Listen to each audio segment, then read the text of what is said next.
Okay, this is a 379 Peterbilt's 1996 model. If you want to change your heater core or need to get to your evaporator core for your AC or your filter,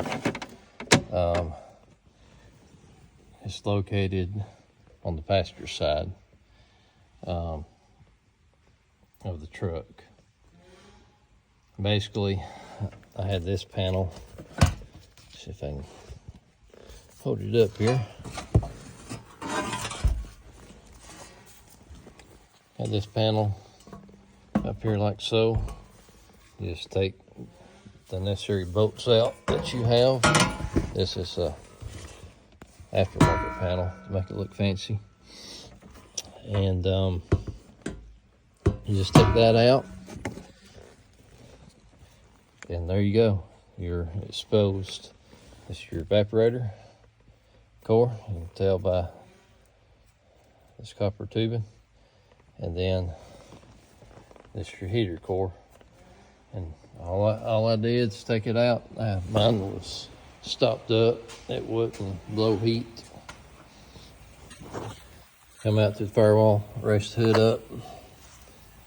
Like again on the passenger side of the motor. Take these two lines off. That's your heater core right there.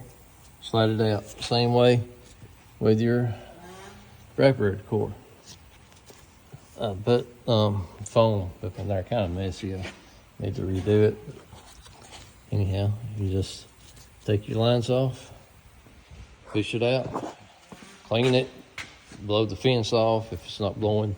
If your blower motor is working, it's not blowing air through it, then and this is your flap too right here. So that's how you get to your flap. If your flap rod is broken or something, that's how you get to it. That's how you get to everything. But just a quick overview. Simple to take out. On mine, I had these bolts right here. Take out, I took my actuator out, which controls the door motor. This is the door motor right here. I took it out, it's hooked on like this, and then I slid it out. Controls the heat right here, so I'll put that back on there. But like again, it's a simple process, and I don't know if I'm sure if you get to the newer trucks, it's going to be different. But actually, the 96 model is real easy to get to, take out, and if you need to replace it or clean it and see if that works. Again, I took it out. I cleaned it up. It had a lot of black gunk in it for some reason. I did water hose. I sprayed water hose through both tubes, the in and out tubes. Sprayed the fence off real good, blow dried it with air nozzle and air compressed air, and just dried it. I didn't blow full force air because I didn't want to bend my fence, so just enough to get it all good and dry, get the water out, and then now I'm going to try it out and see if it blows warm air. And if you didn't want to take it out and do all that work, I didn't know if my fence might have been clogged up. That's why I took it all the way out. But again, you just take your two heater hoses off. It's good if you got cutoff valves. I put cutoff valves right here. That's the main one, and cut that off right there, and it shuts off back through the bunk up to the cab. It cuts off the water.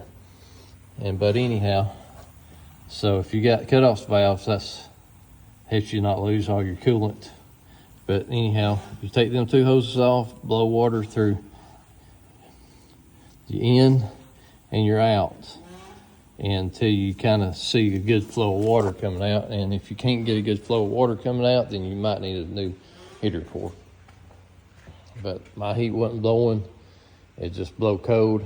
And I knew my actuator was working. I took it off and moved my heat and air, my heat to cold nozzle, and I seen it working, so I took it off. I made sure my flap shaft right here wasn't broken. As you can hear, it's not broken. And so I fed my coolant hoses, my heater hose right here, that was hot. And I come up here, as it was coming out right here. Sorry, film it. As it was coming out, it wasn't as hot. You know, it's hot going in, but it wasn't hot going out. So I figured it wasn't circulating good, and that's why I'm here doing this deal. But anyhow, that's how you do it on a 96 model 379. So after cleaning the heater core and on the cab side and the sleeper side, mine didn't have any leaks or anything. They just had some black gunk in it. Yeah, this is 1996 Peterbilt 379. So I mean, I pulled the one out of the cab, I pulled it out, and it looked good. As far as the bunk, I didn't go through the trouble of taking my bed out and all that. I just thought, well, I'm going to just spray the water hose through it. I disconnected 2 heater hose lines and I sprayed water through it, and anyhow, it worked. It's working now. The cab heat and the sleeper bunk heat is working now, so that fits fine. Now, before I did anything, I checked, make sure my actuators, when I was turning my heat on, turning it to hot, made sure my actuator was working, because before, you know, I didn't have no heat, so I thought, okay, I don't got no leaks, I don't see no leaks, and my fan motor is working just fine, and my actuator for my different vents, as far as my dash or defrost or my floor, is working fine. So I checked out my actuator where it turns the flap from whether you want cold or hot air, and it was working fine. And my shaft that the actuator fits on, the shaft that turns the flaps, it wasn't broken. So I checked that in the cab and the bunk, the sleeper. So if you're trying to diagnose the problem, that's what you want to check for first. Make sure it's not leaking, and go through what I just said about the actuators. Make sure nothing ain't broken as far as the rod that's connected to your flap that controls the airflow from either going into your heater core or your evaporator core, whether you want AC on or the heat on.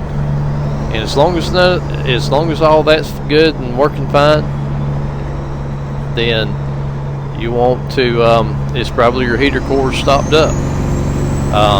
And like I did on the 96 models, I just went ahead and pulled my heater core out of the cab and got a water hose, just put water in each end of the line until it was flowing clear water. And I washed my fins off, and I lightly blowed it off. I didn't want to bend my fins, so compressed air. And put it back in, put my heater hose back on, and put everything else back on that I had to do. And then as far as my bunk, now I didn't take it out. Like I said, I took the 2 heater hoses off, and I took the water hose to it until it was flowing good and flowing clear water. And that fits my problem. And if you're having a problem like that with yours, again, diagnose that everything's working like it should, and it might be your heater core being stopped up like this one. Sometimes your actuator go out, and or your fan might go out. But if your fan's blowing and the actuator's not working, then just make sure that rod that's attached to your flap, make sure it's not broken. And if it's not broken and your actuator's not working, then it's going to be your actuator. But anyhow, I hope this helps, and if you would, just like and subscribe, and I'll try to make more videos as far as working on trucks, changing anything and everything. So if you like stuff like this, just like and subscribe, leave a comment, and thanks for watching.